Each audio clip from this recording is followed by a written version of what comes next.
Our blood viewers to RTD's News English edition. As usual, we bring to you the major and top highlights of tonight. Training in acupuncture and massage by Chinese experts. Health.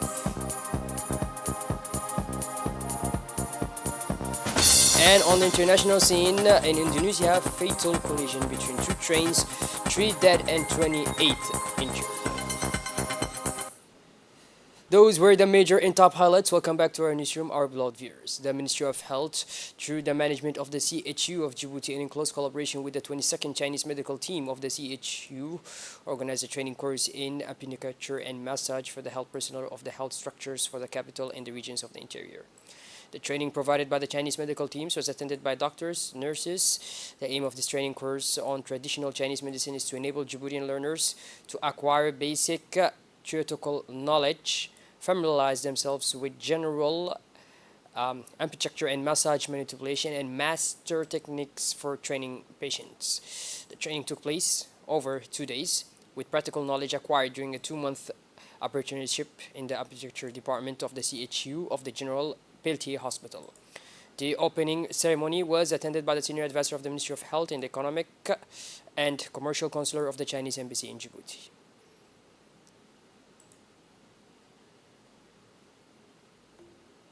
The flagship program, GEP Talent, presented every Thursday live from the digital studio by RTD in collaboration with the Ministry of Culture, continues to grow in popularity in the capital, the interior, and even the diaspora. Last night, on the occasion of the 8th final evening of the 16th selection, the atmosphere was at its height, with as usual 8 candidates intervening who were selected by the jury with the participation of the public, who supported their favorite candidate. As usual, the entertainment was provided by Mariam Boha and Roda Daher, interspersed with the presentation of songs and sketches by the RTD group. A distinguished guests took part in last night's GEP Talents program in the person of the great musical artist Muhammad Hassan Moyale, who spoke about the history and evolution of music. GEP Talent always inspires and appeals to the public, especially the young people who follow the show in the country and around the world.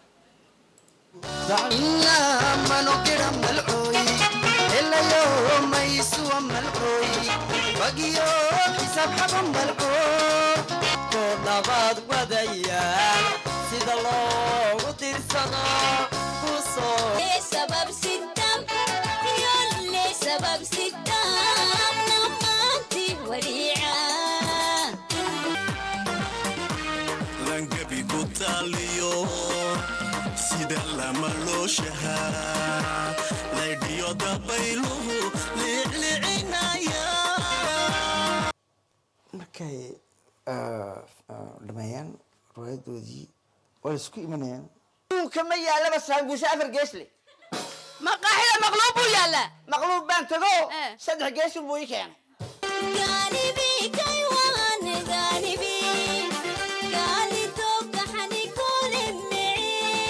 الملك النكوي توكتي قالت كنيكادنا كاي مقعدت كسكتمي أرحب أرحي قبقرا أرحي.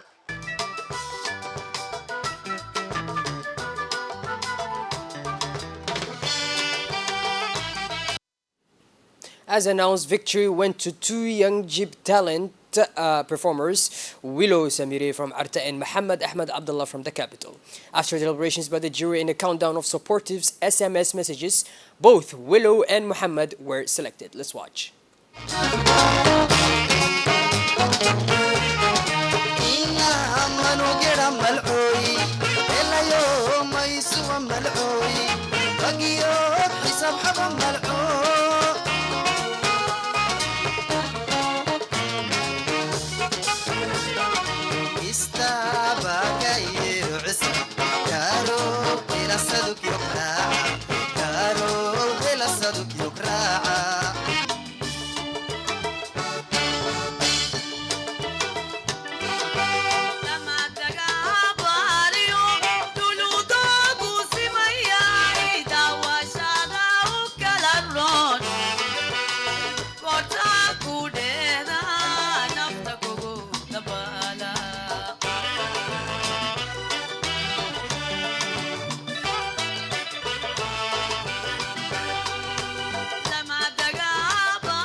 Outside the RTD studio, the program was broadcasted live throughout the country and at night in community development centers in the capital and the regions. A team from RTD visited the capital's various CDCs in the evening, including Arhiba, to see how young people were taking part in the GEP Talent program, which is broadcasted every Thursday in direct.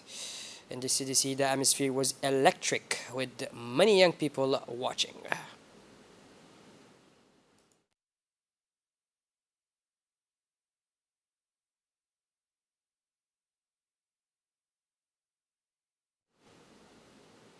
In Djibouti, Islamic finance is on a roll. Anchored in Sharia principles and aligned with religious values, it has become a popular alternative to conventional finance.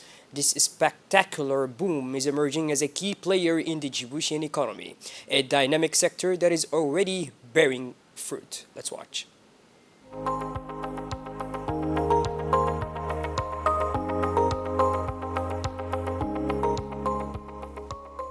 In order to respond to society's desire to find channels for banking transactions outside the use of interest rates, the Republic of Djibouti, on the initiative of the President of the Republic, His Excellency Mr. Ismail Omar Guelleh, has opened the door to Islamic banks, which started since 2006 to provide banking and investment services under the Sharia law.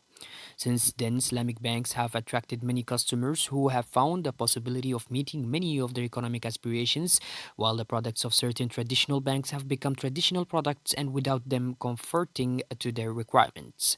Indeed, Islamic finance, which is in accordance with the provisions of Sharia law, binds the way of obtaining and using funds, while traditional financing is separated, and Islamic financing contracts therefore always establish a link between the sources of access to money and the monitoring of their use and investment. In the context of the global health and economic crisis that has made millions of victims of extreme poverty, Islamic social financing has offered the opportunity to provide emergency support for the fight against poverty, economic recovery, the fight against the COVID-19 pandemic, and the promotion of sustainable development. According to the government of the Central Bank of Djibouti, Mr. Ahmed Usman, the assist managed by Islamic Finance, which is estimated at nearly 200 billion US dollars in 2021 and currently exceeds 3 trillion US dollars.